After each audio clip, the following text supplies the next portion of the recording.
படப்பிடிப்பு தளத்தில் ஸ்டண்ட் காட்சியின் போது ஒருவர் உயிரிழந்த விவகாரத்தில் இயக்குனர் ப. ரஞ்சித் உள்ளிட்ட 4 பேர் மீது போலீசார் வழக்கு பதிவு செய்துள்ளனர். அட்டகத்தி, மெட்ராஸ், கபாலி, காலா, சார்பட்டா பரம்பரை, தங்கலான் உள்ளிட்ட படங்களை இயக்கியவர் ப. ரஞ்சித். தற்போது நடிகர் ஆர்யாவை வைத்து வெட்டுவோம் என்ற படத்தை இயக்கி வருகிறார். அட்டகத்தி தினேஷ், சோபிதா துலிபாலா, லிஷி ஆண்டனி, கலையரசன், ஷபீர் உள்ளிட்டோர் நடிக்கிறார்கள். காரைக்குடியில் இதன் முதற்கட்ட படப்பிடிப்பு முடிந்த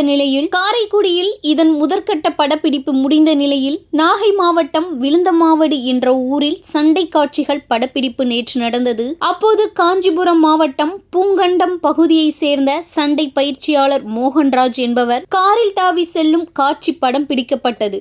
எதிர்பாராத விதமாக மோகன்ராஜ் தவறி விழுந்து படுகாயமடைந்தார். அங்கிருந்தவர்கள் அவரை மீட்டு நாகை அரசு மருத்துவக் கல்லூரி மருத்துவமனைக்கு அழைத்து சென்றனர்.